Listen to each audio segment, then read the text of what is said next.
क्या आपके दांतों के मसूड़े नीचे घिसकते चले जा रहे हैं या फिर क्या आप ऐसा फील कर रहे हैं कि आपके दांत लंबे होते चले जा रहे हैं?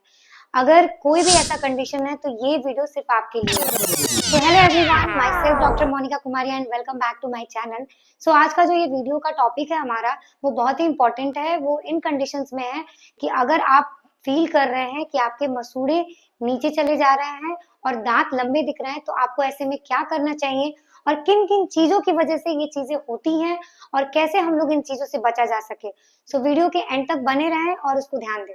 तो सबसे पहले हम लोग जानेंगे किन किन कारणों से ये चीज होती है। सो पहला कारण ये है कि अगर आपको पायरिया का प्रॉब्लम है, पायरिया का प्रॉब्लम का मतलब कि अगर आपके पीछे के दांतों में या आगे के दांतों में कहीं पे भी दांतों के सरफेस पे अगर पीला पीला एक्यूमुलेशन जमा है, तो वैसे कंडीशंस में पायरिया होता है। बहुत ज्यादा लॉन्ग टर्म में मसूड़े को वो नीचे की तरफ कर देता है। दूसरा कंडीशन कि अगर गुटखा तंबाकू और कोई भी ऐसा हैबिट है, तो हैबिट के कारण भी ये चीज होता है। हैबिट के कारण लगातार वहां पे मसूड़ों पे इरिटेशन हो रहा होता है और उसके कारण हमारा मसूड़ा नीचे जाता है और दांत लंबे लंबे दिखते हैं।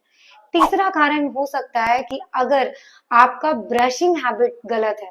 ब्रशिंग हैबिट गलत में क्या हम देख सकते हैं कि ब्रशिंग हैबिट में बहुत तेजी से ब्रश करते हैं, बहुत फोर्सफुली करते हैं, जो फॉल्टी टूथ ब्रशिंग टेक्निक की वजह से भी हमारा दांत का मसूड़ा नीचे जाता है और दांत लंबे दिखता है। नेक्स्ट हम लोग देखेंगे कि कुछ हार्मोनल डिस्टर्बेंस के कारण लेडीज में भी ये इश्यूज होती हैं। तो ये भी एक रीजन हो सकता है हमारे मसूड़े को नीचे जाना और दांतों को लंबे दिखने के कारण। और कुछ कंडीशंस में हेरिडिटरी होते हैं, जिसके कारण ये चीज, जैसे अगर मम्मी पापा में है तो ये चीज बच्चों में भी आती है। तो उस चीजों को हम लोग कैसे बच सकते हैं और किन किन चीजों को फॉलो कर सकते हैं, अब आते हैं। तो जो मेन प्रॉब्लम है वो ये हो सकता है कि आप लोगों के दांत में अगर ठंडा पानी पीते हैं या गर्म पानी पीते हैं, तो ठंडा गर्म का एक झंझनाहट सा आपको फील होगा, सेंसिटिविटी जिसको कहते हैं। दूसरी ये चीज आपको फील होगी कि थोड़ा थोड़ा पेन हमेशा दांतों में रहेगा। तो जो एक लो टाइप का लो ग्रेड पेन होता है वो आप महसूस कर सकते हैं। तो ये सब चीजें होगी। और चौथा चीज ये होगा कि कोई भी स्पाइसी खाना खाएंगे तो मसूड़ा में और ब्रश करते टाइम हो सकता है बहुत बार ब्लीडिंग आ सकता है। तो ये सब चीजें आपके अंदर है, तो आप तुरंत ही इस चीज को इग्नोर नहीं करें और इसके लिए आप जो भी ट्रीटमेंट लेना है वो लें। तो अब हम लोग जानेंगे कि अगर ये सब प्रॉब्लम है तो आप लोगों को क्या करना चाहिए। तो चलिए हम लोग इस पे फोकस करते हैं कि क्या क्या आप लोग उस पे फॉलो करके उस चीज को ठीक कर सकते। आप लोगों को सबसे पहले, जैसे मैंने बताया कि जो पायरिया का प्रॉब्लम है, तो उसके लिए आप लोग स्केलिंग रेगुलर बेसिस पे हर 3 मंथ्स पे स्केलिंग करके दांतों का सफाई करके उसको आप ठीक कर सकते हैं।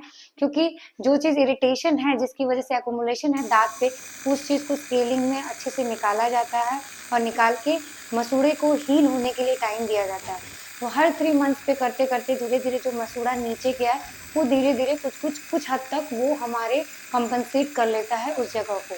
दूसरा ऑप्शन जिसमें हमने देखा था कि कुछ को टूथ ब्रशिंग, तो टूथ ब्रशिंग हैबिट के लिए हमें ब्रशिंग टेक्निक अपना सही करना होगा। बहुत कस के ब्रश नहीं करना चाहिए, सॉफ्ट टूथ ब्रश यूज करें। और ब्रश करने का तरीका जो मेरे पिछले वीडियोस में है वो आपको डिस्क्रिप्शन बॉक्स में मिल जाएगा, आप देख लीजिए कि कैसे ब्रशिंग सही टेक्निक से करते हैं।